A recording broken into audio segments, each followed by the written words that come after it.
Hello जी, कक्षा 12 की chemistry में आज हम सब लोग स्टार्ट करने वाले हैं परासरण दाब। चैप्टर नंबर 1 है विलयन चैप्टर, एक मोस्ट इंपॉर्टेंट चैप्टर है। इसके क्वेश्चन बोर्ड एग्जाम में आते ही आते हैं। 5 नंबर के न्यूमेरिकल्स आते, 3 नंबर के न्यूमेरिकल्स आते, एक नंबर वाले न्यूमेरिकल्स भी पूछे जाते हैं, डेफिनेशन भी आती है। तो ये चैप्टर बोर्ड एग्जाम के लिए मोस्ट इंपॉर्टेंट है। तो हमारा टॉपिक परासरण दाब।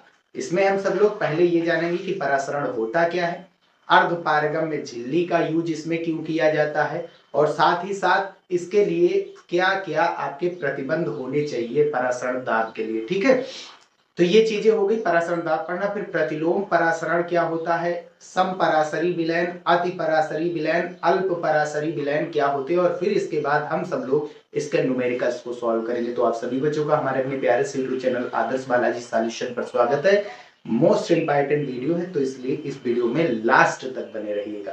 तो स्टार्ट करते हैं परासरण दाब। परासरण दाब पढ़ने से पहले हम जानेंगे परासरण। उसके लिए हम एक डायग्राम लेते हैं। इस डायग्राम में हम लोग एक अंग्रेजी के अल्फाबेट H का यूज करते हैं। ठीक है, ये बंद कर दिया नीचे से, इसको बंद। ये H आकार की नली, ठीक, और इसमें बीच में हम सब लोग एक नली आपस में लगा करके जोड़ देते हैं। क्लियर है बात। फिर क्या करते हैं कि इसके नाम दिए दे रहे हैं। ये जो हमारी बेलनाकार नली है, वैसे ये बेलनाकार ही है दोनों, इसका नाम P दिए दे रहे हैं और इसका नाम हम दिए दे रहे हैं Q। जो P है नली, उसमें हम केवल और केवल विलायक को ही लेंगे।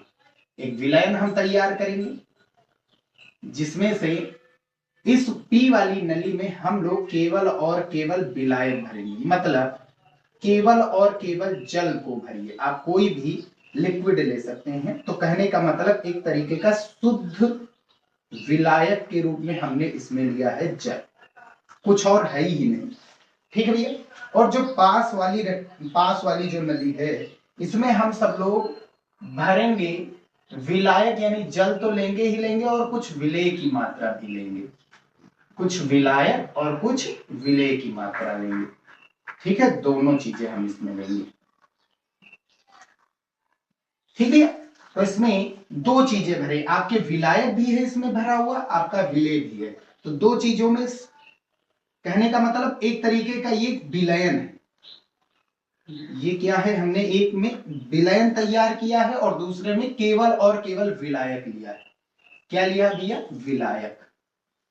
उसमें कुछ और है ही नहीं, केवल विलायक ही। ठीक है, अब विलयन के तैयार किया किसका किसका, जल यहां पर है तो जल यहां पर भी लेंगे। जल और नमक का विलयन हमने तैयार किया। जल और नमक ले सकते हैं, चीनी और नमक ले सकते हैं, चीनी और पानी ले सकते हैं, जल और पानी ले सकते हैं, जल और नमक ले सकते हैं। नमक, जल, और चाहे चीनी और जल लीजिए, चाहे नींबू का रस और जल ले लीजिए। इसका हमने तैयार किया है विलयन इसमें। अब बात समझिए यहां। अब यहां पर की अगर हम बात करेंगे तो इस वाले में किसकी मात्रा ज्यादा है, विलय। क्या इसमें विलेय है, नहीं है ना। विलेय नहीं है तो विलेय की मात्रा क्या हो गई, कम हो गई। अगर विलेय की मात्रा कम है तो इसके विलयन की सांद्रता क्या होगी, कम होगी। विलयन की सांद्रता जो है वो क्या है, यहां पर कम है। समझ में आएगा। विलयन की सांद्रता का मतलब किसी विलयन में विलेय की मात्रा कितनी कम है, किसकी अपेक्षा, इसकी अपेक्षा। इसमें विलेय है ही नहीं, तो यहां पर विलेय की मात्रा क्या हो गई, कम, यानी विलयन की सांद्रता कम। विलयन की सांद्रता विलेय की मात्रा को बताती है। और यहां पर जो विलयन की सांद्रता है वो P वाले की अपेक्षा क्या है, ज्यादा। विलयन की सांद्रता क्या है, यहां पर अधिक। ठीक, यहां पर विलेय की मात्रा है ज्यादा, तो यानी विलयन की सांद्रता अधिक। यहां पर विलेय की मात्रा है कम, तो विलयन की सांद्रता हो गई कम। क्लियर बात। तो विलयन की सांद्रता क्या बताता है, विलयन की सांद्रता हमें यह बताता है कि आखिर उस विलयन में विलेय की मात्रा कितनी है। तो यहां पर विलायक ही है, विलेय है ही नहीं, तो यहां पर विलयन की सांद्रता यानी विलेय की मात्रा कम है। और यहां पर विलेय है इसकी अपेक्षा, यहाँ है NaCl मिला हुआ है विलय के रूप में, तो जाहिर सी बात यहाँ पर सांद्रता क्या होगी विलयन की, ज्यादा। क्लियर बात। अब यहाँ पर किसकी मात्रा ज्यादा, विलायक की, तो ये भी हम कह सकते हैं कि यहाँ पर किसकी सांद्रता ज्यादा है, विलायक की। तो यहाँ पर सांद्रता किसकी ज्यादा है, विलायक की। आप ऐसे भी कह सकते हैं, चाहे ये कहिए चाहे ये कहिए, क्योंकि यहाँ पर मात्रा किसकी ज्यादा है। याद रखिए सांद्रता विलायक की होती है, विलयन की होती है, विलय की नहीं है, क्योंकि विलयन की सांद्रता विलय की हुई प्रदर्शित करती है। ठीक है, और यहां पर विलायक क्या है, कम है। भाई अगर 100 ml का यहां पर लिया गया जल, तो यहां पर भी 100 ml का विलयन तैयार किया गया। यहां 100 ml में अकेले जल है, और यहां पर 100 ml में जल भी है और साथ ही साथ NaCl भी है, दोनों चीजें हैं। तो यहां पर जल की मात्रा हो गई कम और यहां पर क्या है, ज्यादा। यानी यहां पर विलायक क्या है, अधिक, विलायक की अधिक मात्रा है, तो विलायक की सांद्रता अधिक, और यहां विलायक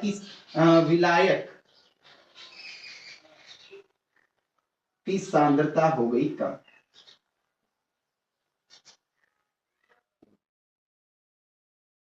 हो गई बात क्लियर भैया, समझ में आई बात। ये पॉइंट बहुत जरूरी है, क्योंकि डेफिनेशन में यही चीज है। अब यहां पर हम लोग एक लेते हैं अर्धपारगम्य झिल्ली। यहां पर हम सब लोग एक अर्धपारगम्य झिल्ली ऐसे बना लेते हैं। ये अर्धपारगम्य झिल्ली है,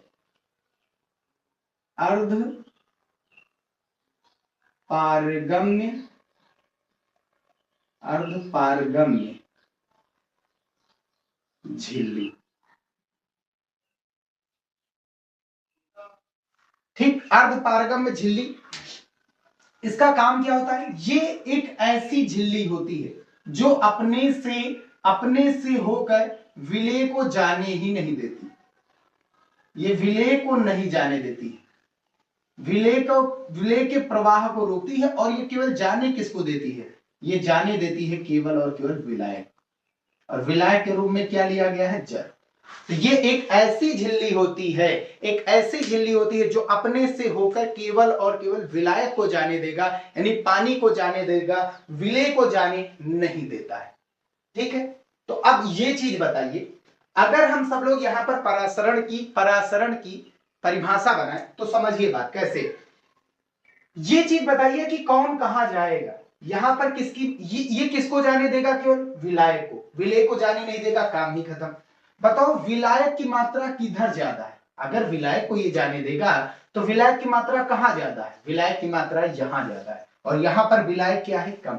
यहां पानी ज्यादा भरा हुआ है, यहां पानी के साथ नमक है, तो इसलिए पानी की मात्रा यहां हो गई कम, क्योंकि यहां पर अगर बात करेंगे 100 ml की बात करेंगे तो 100 ml में यहां केवल जल है, यहां 100 ml में जल के साथ साथ NaCl भी मिला हुआ है। नींबू का रस ले लीजिए, दोनों मिक्स, दोनों लिक्विड 100 ml में मिले, तो यहां पर विलायक ज्यादा है। जहां पर विलायक ज्यादा होता है वहां पर विलायक की सांद्रता अधिक होती है, जहां पर विलायक कम होता है वहां विलायक की सांद्रता क्या होती है, कम। तो इसकी डेफिनेशन दो तरीकों से बना सकते हैं कि विलायक की अधिक सांद्रता से, समझिए बात, विलायक का अपनी खुद की अधिक सांद्रता से निम्न सांद्रता की ओर अर्धपारगम्य झिल्ली द्वारा जाना ही कहलाता है परासरण। याद रखिए, परासरण के लिए अर्धपारगम्य झिल्ली होना अनिवार्य ही है, और इसमें दो विलयन होने चाहिए और दोनों की सांद्रताएं अलग अलग, यानी एक जगह पर विलय की मात्रा कम हो और दूसरी जगह पर विलय की मात्रा ज्यादा, सांद्रता अलग अलग होने का मतलब ये है। ठीक है भैया, अब आगे बात समझिए। यहां पर किसकी मात्रा ज्यादा, विलायक हमेशा चीजें उच्च सांद्रता से निम्न सांद्रता की ओर जाती है, यानी वो वहां पर जाने की कोशिश करती हैं जहां पर उनकी मात्रा कम होती है। तो इससे केवल जाने किसको देगा, पानी को जाने देगा, ये नमक को जाने देगा नहीं। तो पानी किधर ज्यादा है, पानी यहां ज्यादा है। अगर पानी यहां ज्यादा है तो ये ज्यादा से किस ओर जाएगा, कम की ओर, यानी पी से क्यू की ओर कौन जाने लग जाएगा, आपका जल जाने लग जाएगा, चलने लग जाएगा, यानी इसका प्रवाह होना स्टार्ट हो जाएगा। ठीक, और इसी प्रक्रिया को हम सब लोग परासरण कहते हैं। दो तरीके हैं, या तो ऐसे कह दो कि विलायक का विलयन की निम्न सांद्रता से, समझिए बात, ये पी वाले की क्या है, पी वाले की विलयन की सांद्रता क्या है, निम्न है, और क्यों की ओर ये जा रहा है, यानी ये विलयन की सांद्रता जहां पर उच्च है ये वहां पर जा रहा है। दो चीजों से बता सकते हैं, एक विलायक की सांद्रता को पकड़िए चाहे विलयन की, दोनों चीजें सही है। तो विलयन की निम्न सांद्रता से विलयन की उच्च सांद्रता की ओर अर्धपारगम्य झिल्ली द्वारा प्रवाही परासरण कहलाता है, ये कह सकते हैं। या फिर विलायक का अपने खुद की अधिक सांद्रता से, विलायक का अपनी अधिक सांद्रता से, यहां पर विलायक की सांद्रता क्या है, ज्यादा, विलायक की अपनी अधिक सांद्रता से निम्न सांद्रता की ओर अर्धपारगम्य झिल्ली द्वारा प्रवाह परासरण कहलाता है। या विलायक का विलयन की निम्न सांद्रता से, विलायक का विलयन की निम्न सांद्रता से उच्च सांद्रता की ओर अर्धपारगम्य झिल्ली द्वारा प्रवाह परासरण कहलाता है। तो दो चीजें हम कह सकते हैं, वह प्रक्रिया जिसमें विलायक के अणु कम सांद्रता वाले विलयन से, कम सांद्रता वाले, इस विलयन की सांद्रता क्या है, कम सांद्रता वाले विलयन से अधिक सांद्रता वाले विलयन में, अधिक सांद्रता वाले विलयन में, यहां की सांद्रता क्या है, ज्यादा, और यहां की सांद्रता क्या है, कम, किसकी, विलयन की। तो वह प्रक्रिया जिसमें विलायक के अणु कम सांद्रता वाले विलयन, कम सांद्रता वाले विलयन यानी P से अधिक सांद्रता वाले विलयन यानी Q में अर्धपारगम्य झिल्ली से होकर प्रवाहित होते हैं, परासरण कहलाता है। ये हो गया। या फिर विलायक का, इस विलायक को पकड़िए, विलायक का अपनी सांद्रता से, अपनी अधिक सांद्रता से, यहां पर अधिक लिखना है, यहां पर क्या लिखना है भैया, अधिक, अपनी अधिक सांद्रता से, विलायक का अपनी, विलायक की सांद्रता अधिक कहां है, P में, और कम कहां है, Q में। तो विलायक का अपनी अधिक सांद्रता से यानी P से निम्न सांद्रता यानी Q की ओर अर्धपारगम्य झिल्ली द्वारा प्रवाह परासरण कहलाता है। क्लियर हो गई बात, ये हो गई परासरण। अब हम क्या करेंगे कि यहां पर हम एक प्रेशर लगाते हैं, यहां पर हम सब लोग एक क्या लगाएंगे, प्रेशर, इसको रोकने के लिए। अगर हमको रोकना है ये प्रवाह, तो प्रेशर हम P पर लगाएंगे कि Q पर लगाएंगे, जाहिर सी बात है ये इधर आ रहा है, तो अगर ये हम पिस्टन बना ले, पिस्टन का मतलब जो ऊपर नीचे खिसक सकता है, ठीक, तो इस पर अगर हम दाब लगाएं, इस पर अगर हम सब लोग दाब लगाएं ऊपर से, तो दाब लगाएंगे तो क्या होगा, ये जो प्रवाह हो रहा था वो रुक जाएगा कि नहीं रुक जाएगा। तो यानी इस जल का इस ओर जो Q की ओर आ रहा है, इसको रोकना है। इसको रोकने के लिए हम किस पर दाब लगाएंगे, P पर दाब लगाएंगे कि Q पर, P पर लगाएंगे तो प्रवाह बढ़ जाएगा, Q पर लगाएंगे तो रुक जाएगा। तो ये जिसकी ओर प्रवाहित हो रहा है उसी पर हम दाब लगाएंगे। यहां पर अगर हम दाब लगाएंगे, प्रेशर को आप चाहे P से लिखिए या फिर पाई से लिखिए, दोनों चीजें इसके प्रतीक है। तो यहां से P या पाई प्रेशर लगाएंगे तो धीरे धीरे ये पिस्टन कहां जाएगा, नीचे, यानी यहां दबाव बनेगा, तो ये जो प्रवाह है ये रुक जाएगा। तो ये जो प्रवाह है इसको रोकने के लिए आप जो भी दाब लगाते हैं वही कहलाता है आपका परासरण दाब। यानी परासरण की प्रक्रिया को रोकने के लिए जो दाब लगाया जाता है उसे परासरण दाब कहते हैं। समझ गए बात। अब हम सब लोग इसका सूत्र देखेंगे। तो इतना अगर आप समझ नहीं पाए तो फिर से रिवाइज कर लीजिए वीडियो, क्योंकि वीडियो बड़ा हो जाएगा, तो इसलिए अब आगे बढ़ते हैं। इसका प्रतीक क्या है, आप P से लिखिए या फिर पाई से लिखिए। हम P लेते हैं क्योंकि प्रेशर को हम लोगों ने P से ही पढ़ा। तो पहली चीज जो आपका परासरण दाब है, आपका परासरण दाब है किसी भी विलयन में जो परासरण दाब लगाया जाता है, वैसे इस विलयन उच्च विलयन की सांद्रता पर ही लगाया जाएगा रोकने के लिए। तो उस पर जो दाब लगाया जाता है वो अनुक्रमानुपाती होता है दोनों विलयन की सांद्रताओं के अंतर के। मतलब C पर, C क्या है आपका, विलयन की सांद्रता, विलयन की सांद्रता, इसको समझते हैं, समझिए बात। विलयन की सांद्रता मतलब अगर आप इसमें NaCl की मात्रा को बढ़ा देंगे तो विलयन की सांद्रता क्या हो जाएगी, बढ़ जाएगी, यानी जल की मात्रा क्या हो जाएगी, कम।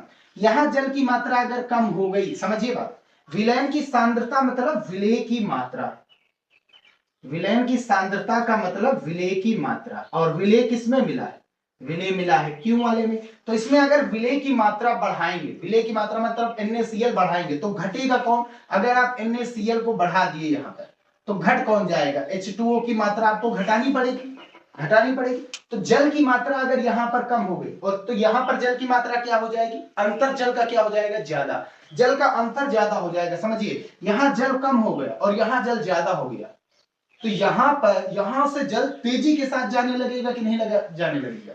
भाई अंतर ज्यादा हो गया, दो खेत में आपका पानी भरा हुआ है, अब दोनों खेत में जो पानी के स्तर का अंतर है, एक में पानी की स्तर ज्यादा है, ज्यादा ऊंचाई तक भरा, दूसरे में कम, तो क्या होगा, ऊंचे वाले से कम वाले में अपने आप पानी आने लगेगा।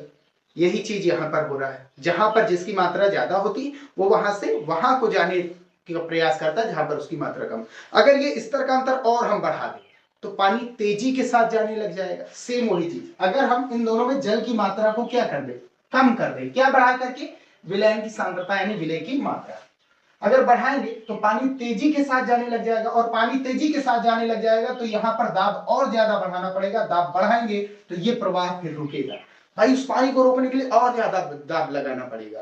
क्लियर बात, तो यही चीज यहां पर यानी जो दाब है वो विलयन की सांद्रता के अनुक्रमानुपाती, विलयन की सांद्रता के अनुक्रमानुपाती। और दूसरा नंबर, ये जो दाब होता है ये तापमान के अनुक्रमानुपाती होता है, आपका जो विलय का तापमान है उसके अनुक्रमानुपाती। अगर यहां पर आप एक बीकर रख दें, यहां पर आप एक बीकर रख दें और इसको बीकर कह रहे हैं, एक बर्नर रख दें और इसको गर्म करेंगे, गर्म करेंगे तो ये गर्म पानी को जब गर्म करते हैं तो वो भाप बन जाता है, भाप बनेगा तो समझिए बात, भाप बनेगा, भाप मतलब गैस, गैस की गतिज ऊर्जा क्या होती है, ज्यादा होती है। तापमान बढ़ाएंगे तो क्या हो जाएगी, इसके अणुओं की गतिज ऊर्जा, किसी भी चीज को यार गर्म करेंगे तो वो भागेगा कि नहीं भागेगा, तो इसको गर्म करेंगे तो इसके अणु तेजी के साथ भागने लगेंगे, और तेजी के साथ भागने लगेंगे, इधर तेजी के साथ ही आने लगेंगे, तो ये दाब बढ़ाना पड़ेगा कि घटाना पड़ेगा, जाहिर सी बात बढ़ाना पड़ेगा। तो ये तापमान की क्या होता है, अनुक्रमानुपाती। अब इन दोनों को अगर एक साथ लाएंगे,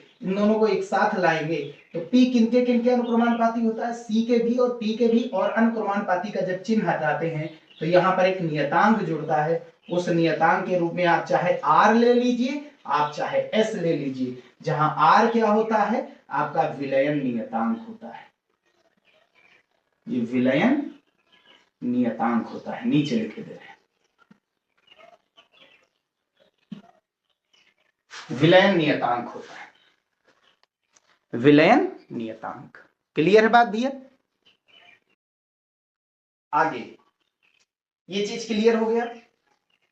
अब R की जो वैल्यू है वो चीज देखिए बात, R की जो वैल्यू है वो 0.0821 लीटर ATM प्रति मोल डिग्री सेल्सियस, नहीं केल्विन में रखिए, SI मात्र केल्विन, ठीक, डेल्टा T होता है तापमान का अंतर होता है तब डिग्री सेल्सियस, या फिर इसकी वैल्यू 0.0833 लीटर बार अगर होता, ATM यानी वायुमंडलीय दाब होता है, ठीक है, ये आया कहां से अभी बताइए, बार प्रति मोल केल्विन, ये मात्रक होते हैं। C जो होती है विलयन की सांद्रता, इस ये बराबर किसके होता है, C बराबर N/V के, मोलों की संख्या और बटा आयतन, तो C जो होता है वो बराबर होता है N/V के, विलयन की सांद्रता। विलयन की सांद्रता जो है आपकी कुछ और नहीं है, ये मोलरता ही है, ये मोलरता ही है, समझ लीजिए आप बात, ठीक। तो आप चाहें तो यहां पर मोलरता भी रख देंगे तब भी कोई दिक्कत की बात नहीं है, तो P बराबर जो सांद्रता है उसकी जगह पर मोलरिटी यानी कि N/V/RT या ST, तो अब इसको इधर भेज दीजिए तो PV बराबर NRT, ये तो गैस समीकरण बन जाएगा लेकिन ये विलयन का समीकरण बनेगा, ठीक है। तो ये जो वैल्यू है आपकी, ये लीटर किस आयतन किस में होना चाहिए, लीटर में, तभी तो N बराबर W/M' होता है ना, और इनटू में VML, ML में होगा तो ऊपर 1000 से गुणा कराना पड़ेगा, तो ये मोलरता है, ये आपकी कुछ और नहीं है, ये विलयन की क्या है, मोलैरिटी है, ठीक। अब हम सब लोग ये जानेंगे कि प्रतिलोम परासरण क्या होता है, वो चीज समझिए। प्रतिलोम परासरण मतलब जो आप परासरण दाब लगा रहे थे, यानी इस परासरण की प्रक्रिया को रोकने के लिए, इस विलायक को यहां से आने के लिए तो जो आ रहा था उसको रोकने के लिए हम यहाँ पर दाब लगा रहे थे। दाब उतना लगाएं कि ये रुक जाए, रोकने के लिए केवल।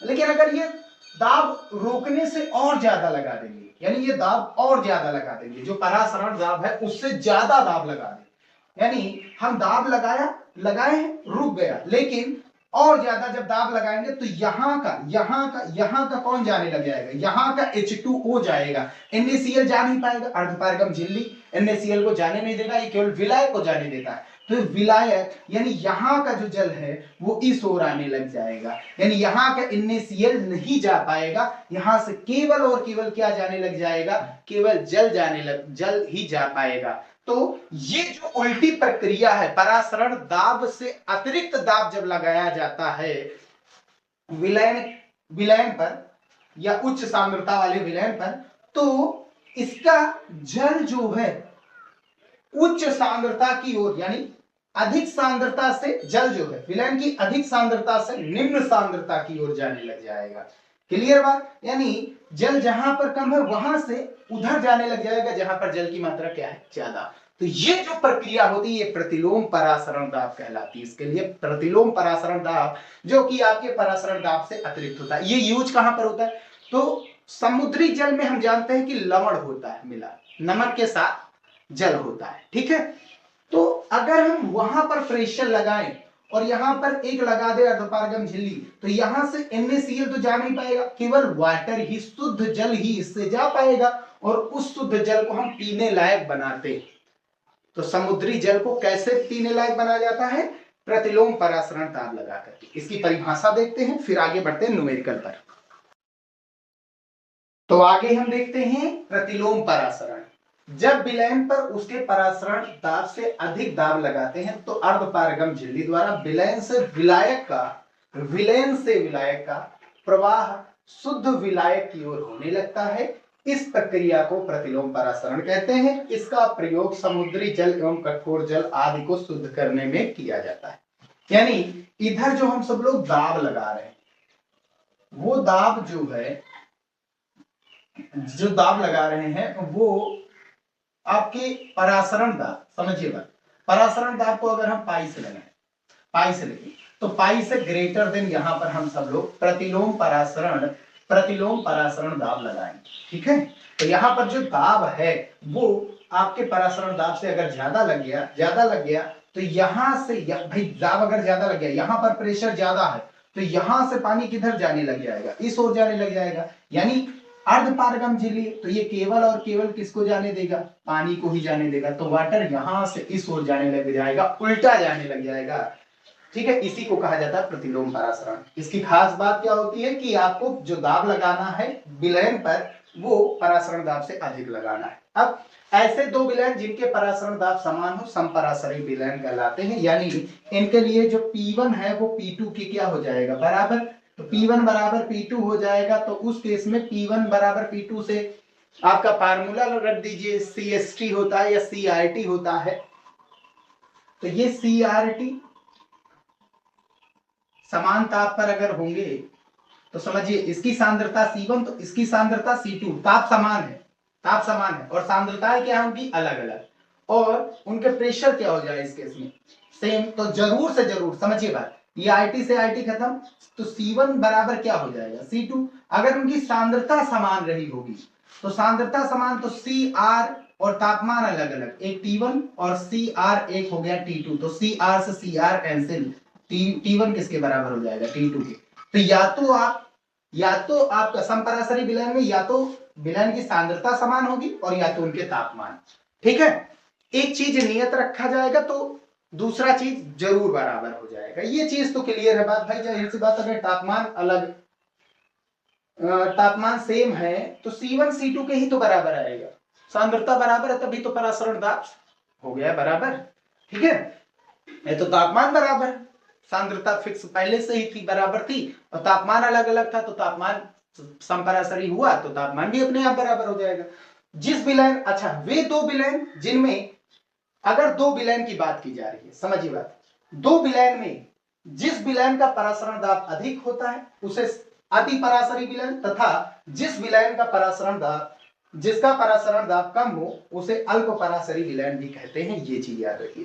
दो विलयन में जिसका परासरण दाब अधिक हो उसे अति परासरी विलयन और जिसका कम हो उसे अल्प परासरी विलयन कहते हैं, और अगर बराबर है तो उसे सम परासरी विलयन कहते हैं। अब न्यूमेरिकल की ओर बढ़ते हैं हम सब लोग। न्यूमेरिकल क्या है, पहला क्वेश्चन देखते हैं। कह रहा है 0 डिग्री सेल्सियस ताप पर 0.45 ग्राम ग्लूकोज को 250 ml जल में घोलकर विलयन बनाया गया।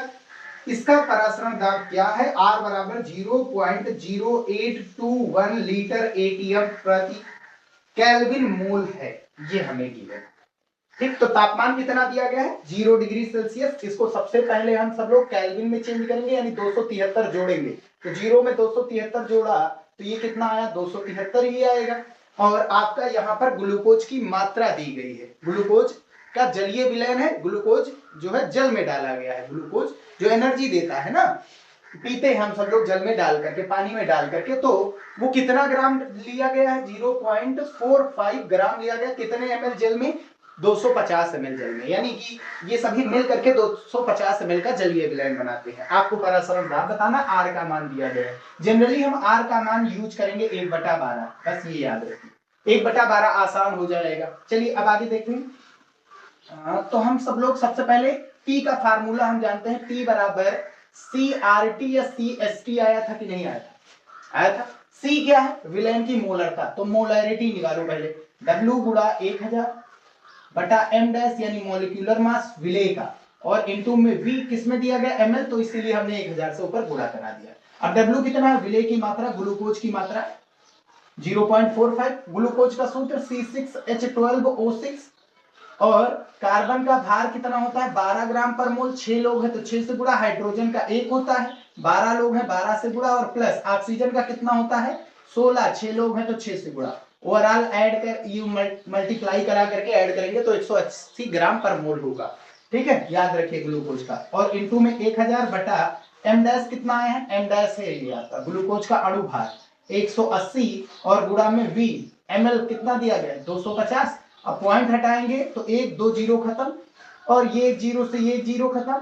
45 सेकंड, 45 45 चौको 180 होता है। अब ऊपर 1 इक्कन 1 आया, और नीचे 25 चौके 100, तो ये कितना आ गया? 0.01 मोलर। क्लियर बात? या मोल पर लीटर आप कह सकते हैं। क्लियर है बात? अब आप यहीं पर फार्मूले में रख दीजिए ये वैल्यू। ये आपकी C ही है, M ही आपका C होता है। तो P बराबर कितना हो जाएगा? CST। C कितना है आपके पास? 0.01, और इनटू में R की वैल्यू 1/12 यूज करिए, या 0.0821 यूज करिए। लगभग 1/12 ही होगा ये मान। ठीक, और इनटू में T आपके पास 273 है ना। अब इसको सॉल्व कर लीजिए, कितना आएगा? 12 एकम 12, इसको कैंसिल आउट करिए। 12 दूना 24, 3 इधर आ जाएगा, और 12 दूना 24 फिर आया। अब 24 और 9 होते हैं 33, तो 9 बचा। पॉइंट लगाइए, 0 बढ़ा दीजिए। अब 12 से इसको कैंसिल आउट करेंगे तो 12 12 6 72, 12 7 84, करीब फिर 6 बचेगा, फिर 12 चौक 48, इतना आ जाएगा। और इसका इससे मल्टीप्लाई कराएंगे तो 1 से इसका मल्टीप्लाई क्या आएगा? यही आएगा। दशमलव कितने अंक आगे चला जाएगा? दशमलव 2 अंक पहले से ही था। और यहां पर ध्यान से समझिए, 1 2 3 4, 4 अंक आगे, 1 2 3 4, 4 अंक आगे। तो लगभग आपका जो दाब आएगा 0.22, और ये किसमें था? एटीएम में था, तो एटीएम आ जाएगा आपका दाब। बहुत ही शॉर्ट फॉर्म में आ गया, 0.22 एटीएम, यही आपका आंसर आ रहा है। क्लियर है बात भैया? तो याद रखिए 1/12 रखना है आपको, बस और कुछ करना नहीं है। सेकंड क्वेश्चन देखते हैं क्या कह रहा है। इसमें कह रहा है किस ताप पर ग्लूकोज का 5% W/V विलयन 7 वायुमंडल परासरण दाब उत्पन्न करता है? R का मान हमें दिया गया है। तो भैया हमको तापमान अब की बार बताना है, और ग्लूकोज यहां दिया गया 5% वेट बाई वॉल्यूम। अगर नहीं दिया जाता W/V, तो आप ये समझ लीजिए ये W/V ही होगा, दिया जाए चाहे ना दिया जाए। यहां पर ग्लूकोज हमेशा जलीय विलयन में जाएगा, जल के साथ घुलेगा। ठीक है, जल के साथ घुलते हैं इसको पीने के लिए, एनर्जी के लिए। ठीक है, तो यहां पर ऊपर क्या दिया गया? ऊपर W/V हम सब लोगों ने पढ़ रखा है, कि ऊपर W का मतलब होता है वेट, विलेय का, और नीचे वैल्यूम मतलब आयतन। किसका आयतन होता है? विलयन का। तो ऊपर 5% को हम लिख सकते हैं 5/100%, मतलब बटा 100, और ऊपर हो गया W और नीचे हो गया V, और नीचे ये V जो होगा ये आपका हमेशा ml में आएगा। 100 ml आयतन दिया गया है विलयन का, कि 100 ml के विलयन में जो ग्लूकोज है आपका वो कितने ग्राम दिया गया है? 5 ग्राम घोला गया है। तो 5% का मतलब 100 ml का आपको एक विलयन बनाना है जल और ग्लूकोज का, जिसमें से ग्लूकोज 5 ग्राम मिलाया गया है। इसका मतलब है 5% वेट बाई वैल्यू। क्लियर बात ये? प्रेशर कितना जनरेट कर रहा है यहां पर? 5 atm। और यहां से अगर हम फार्मूला लगाएंगे P बराबर CRT या CST, और C यहां मोलैरिटी होती है, C की वैल्यू हम यहां से निकालेंगे, यानी मोलैरिटी क्या आएगी आपकी? W गुणा 1000। क्यों कर रहे हैं? क्योंकि आपका V किसमें है? ml में, और बटा m डैश गुणा कैपिटल V, वो भी किसमें? ml में। तो W आपके पास कितना दिया गया? वेट है 5, और गुणा में 1000 बटा मॉलिक्यूलर मास। भैया ग्लूकोज का कितना होता है? 180 होता है ना। ग्लूकोज का मॉलिक्यूलर मास जो होता है, आणविक द्रव्यमान, वो कितना होता है? 180 होता है, और गुणा में आयतन। आयतन कितना है आपके पास? 100। कैंसिल आउट कर दीजिए, 100 है ना, तो एक जीरो हटा दीजिए। 1 2 3, 1 2 3, अब ऊपर बचा 5 और नीचे बचा 18। 5/18, इसको ऐसे ही लिखा रहने दीजिए। अब इसी में डाल दीजिए। पी की वैल्यू आपके पास कितनी गिवन है? 7, बराबर सी आपका एम ही क्या है? सी है, जो सांद्रता है विलयन की सांद्रता, वो मोलरता ही बताती है, विलयन की सांद्रता को ही प्रकट करती है। ठीक है, सी की वैल्यू कितनी आई? 5/18। ठीक है, आर की वैल्यू हम कितनी यूज करेंगे? जो इतनी दी गई है इसको लगभग 1/12 के इक्वल रखेंगे।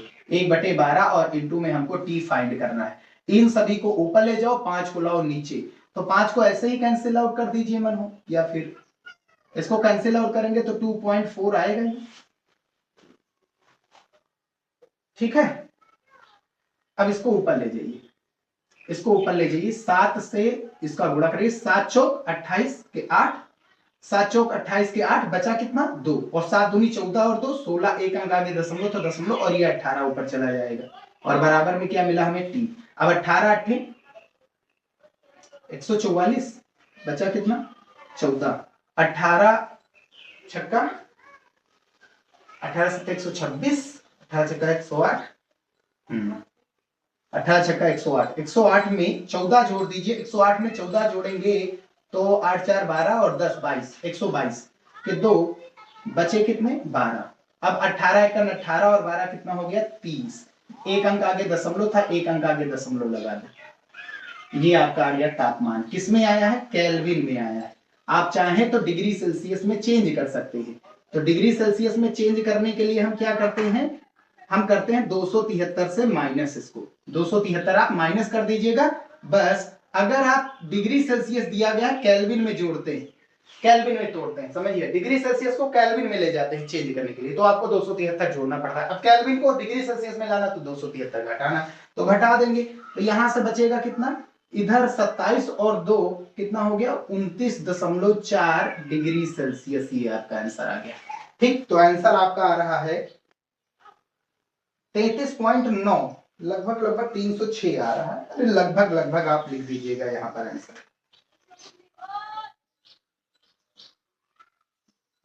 एक बार मल्टीप्लाई देख लीजिएगा, ठीक है, थोड़ा सा। हाँ, 7 चौक 28 के 8, और 7 दूनी 14 और 2 16। ठीक है, अब 18 से गुणा कराइए, 18 8 144 के 4, बचा कितना? 14, 18 छक्का 108, 18 छक्का 108, 108 में 14 जोड़ेंगे तो 122, बचा 12, और 18 एकन 18 और 12 30, तो लगभग 302.4 यही आंसर आ जाएगा। आप अगर 1/12 की जगह 0.082 डालेंगे तो आपका आंसर 305 आ जाएगा। लगभग ये चीज डाल दीजिएगा, आपका आंसर फिक्स है, मिल जाएंगे आपको नंबर। ठीक है, ये मत समझना कि मल्टीप्लाई कराने से एग्जैक्ट वही नंबर आ जाएंगे, वही आंसर आ जाएगा।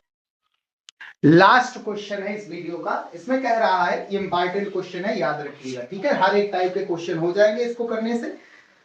27 डिग्री सेल्सियस पर 2% यूरिया विलयन का परासरण दाब ज्ञात कीजिए। विलयन स्थिरांक 0.082 लीटर वायुमंडल प्रति केल्विन मोल है, ये हमें दिया। तो तापमान हमें कितना दिया गया भैया, 27 डिग्री सेल्सियस है। 27 डिग्री सेल्सियस को केल्विन में चेंज करने के लिए 273 जोड़ देते हैं। अब ये चेंज हो गया केल्विन में, और टोटल ये हो गया 300 केल्विन। ठीक, यूरिया W/V होगा हमेशा, याद रखिए। परासरण दाब में W/V ही परसेंटेज आएगा, ये चीज याद रखिए, अगर घनत्व तो नहीं दिया गया। तो ये 2% मतलब 2/100। अब ऊपर वाला जो मान है वो आपका W है और नीचे वाला मान V है। तो ये W कितने ग्राम है, 2 ग्राम। कितने ml जल में ये घुला है, यूरिया घोली गई है 100 ml जल में घोली गई है। ठीक है भैया। और यूरिया का अणु भार कितना होता है, अणु भार वो 60 होता है। यूरिया का सूत्र कितना होता है, NH2CO NH2। अब नाइट्रोजन का कितना होता है, 14 होता है। आणविक द्रव्यमान, ठीक, या परमाणु द्रव्यमान, हाइड्रोजन का 1 होता है, 2 लोग हैं तो 2 1 2, कार्बन का 12, ऑक्सीजन का 16, नाइट्रोजन का 14, हाइड्रोजन का 1 होता है तो 2 लोग हैं तो 2 हो जाएगा। ओवरऑल जोड़ेंगे तो आपको मिल जाएगा 60 ग्राम पर मोल। अब मोलैरिटी आप निकाल लीजिए पहले। मोलैरिटी जो कि आपकी सांद्रता होती है विलयन की, और वो बराबर होता है W गुणा 1000। क्यों रख रहे हैं 1000, क्योंकि आयतन ml में है, और बटा m' गुणा कैपिटल V, और क्योंकि V ml में है। तो W कितना आपके पास, 2 ग्राम गुणा 1000। मॉलिक्यूलर मास आपके पास कितना दिया गया, 6 आया है, नहीं 60 आया है। और आयतन आपके पास कितना है, 100। 1 2 3, 1 2 3, अब 2 1 2, 2 3 6, तो आ गया 1/3 मोलर। ठीक है, ये मोल पर लीटर। फार्मूला लगा दीजिएगा, P बराबर CRT। तो C की वैल्यू आपके पास, C ही आपका M होता है, ठीक है, 1/3 आया है। और इनटू में आप चाहे R की वैल्यू ये डाल दीजिए, चलिए यही डाल देते हैं, या 1/12 डाल दीजिए। आप कोई भी वैल्यू डालिएगा, आंसर यही आएगा 0.082। और इनटू में R की वैल्यू होगी, T की वैल्यू कितनी है, 300। अब 3 से ये कैंसिल आउट कर दीजिए, कितना आया 100 का गुणा इससे कराएंगे तो 1 2 2 जीरो से 0.2 अंक पीछे, तो आपका आंसर आ जाएगा 8.2 ATM। जो पिछला वाला आंसर है वो बार में आएगा। ठीक है, यहाँ ATM में आ गया था, तो वहां पर आप वो भी आंसर रख सकते हैं, ये भी आंसर रख सकते हैं। आप चाहे ये वैल्यू डालिए या लगभग 1/12 रख दीजिए। जो 1/12 ये वैल्यू क्या बहुत बड़ी होती, ये वैल्यू बहुत छोटी है। ये जो वैल्यू है 0.08 है, इतना छोटा मान है। एक ये होता है 0.0833 होता है। तो ये जो वैल्यू होती है ये लगभग 1/12 के इक्वल होती है। ठीक है, ये पूरी एग्जैक्ट 1/12 होती है, और ये 1/12 से थोड़ा सा कम होता है, तो लगभग 1/12 आपका चल जाता है। तो ये हो गया प्रॉपर आपका आंसर भी आपका जो आ रहा है 8.2 वायुमंडल यानी ATM आ रहा है। बस यही पर अब वीडियो समाप्त करते हैं। अब नेक्स्ट वीडियो हम सब लोग राउल्ट का नियम पढ़ेंगे और उसके आगे प्रश्न को सॉल्व करेंगे। वहीं पर हम सब लोग वाष्पताप क्या होता है उसके बारे में भी पढ़ेंगे, और फिर क्वथनांक में उन्नयन और हिमांक में अवनमन के न्यूमेरिकल्स भी सॉल्व करेंगे। वीडियो समाप्त करते हैं।